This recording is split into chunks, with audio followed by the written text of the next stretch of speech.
Welcome to the Dreams by Any Means Motivation Station. I'm your host, Ed Doxson. Today I got a very special guest here in the building. Another graduate of McKinley Technology High School. Those who've been listening to the podcast, I know y'all probably been seeing all the different people from tech on here. This is not someone that I graduated with, but you graduated a year after me, right? Yeah. It's 2011. And today is just, we're going to jump right into it. I think this is something we've covered on the podcast, kind of talking about financial literacy and things, but I think with you and your brand, and we'll get into, like, you kind of cover almost every area, whether from real estate, credit, crypto, business, investing in business, all those different types of things. But I'm going to just open up to the floor and let you tell the people a little bit about yourself, where you're from, what you currently got going on, and we'll dive into everything.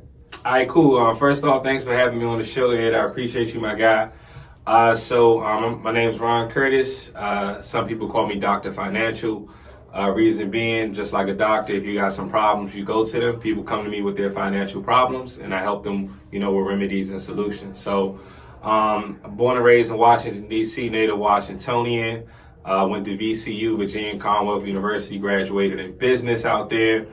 Came home, got an internship, turned to a career. And pretty much what I do, I'm a financial literacy coach. But I also, teach people that you can play both sides of the fence. I'm a 9-to-5preneur, so I got a day job. I work for the D.C. government.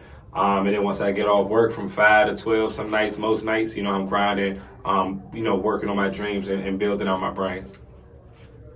Absolutely, man. So, you kind of mentioned the thing that stuck out to me. You just said about, being like an actual doctor, right? So being a doctor, someone coming to you and trying to get that advice, what doctors normally do is what they diagnose, they have their research, they have their knowledge. So talk about, what is pretty much a client that will come to you for any type of financial service? What does that look like? What's that process? What's that fee? Like, how does that work? All right, cool. So, one of my main services that I provide is credit restoration and repair. So I'm a credit coach. A lot of times, last year I probably looked over 1,000 credit applications. Pretty much how the process worked.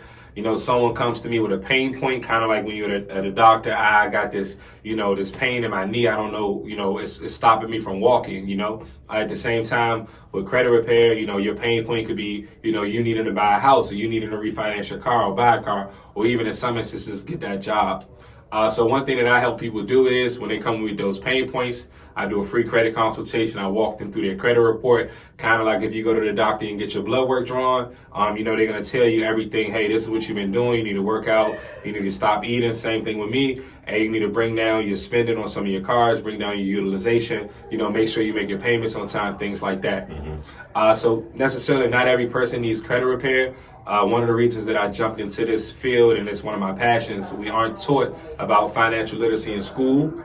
We aren't taught about credit. We aren't taught about business credit. But they give us credit cards from the time that we turn 18. So that's pretty much my goal, to teach you how to manage your credit, kind of like a doctor would teach you how to manage, your lifestyle to live a healthy life.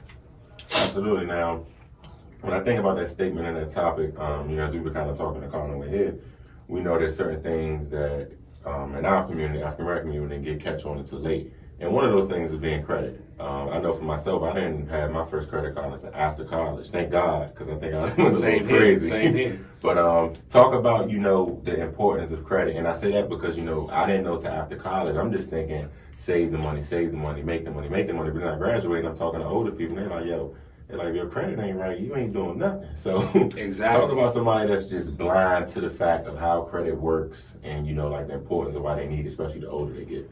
Definitely to talk about somebody. I like to speak on things that I know and that I've experienced. So I'm going to speak on me. So right out of college, like you said, I didn't have a credit card all throughout college. Got my first bank account when I went away to college, opening my first bank account at Wells Fargo at the age of 18 in Richmond, Virginia. So ironically, I even got approved for a credit card in all 4 years in college and never knew I had one because it got mailed back to my house. Fast forward, out of college, you get your first time salary job, you getting money, you partying, you going out, having fun. Before I knew it, I was waist deep $10,000 in credit card debt, right? Yeah.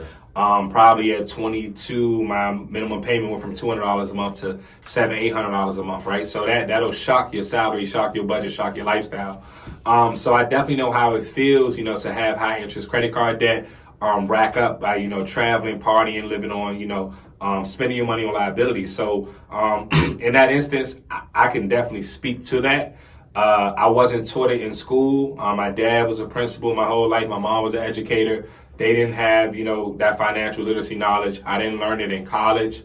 Ironically enough, I did not know the power of a stock and what it can do until I was out of college. I took finance classes and had no idea that finance was related to money and how money compounds and invests and things like that. So even in the school system, you could be sitting right in front of you, and it could go right over your nose. So I'm saying all that to say all of it starts with credit. Credit is the foundation.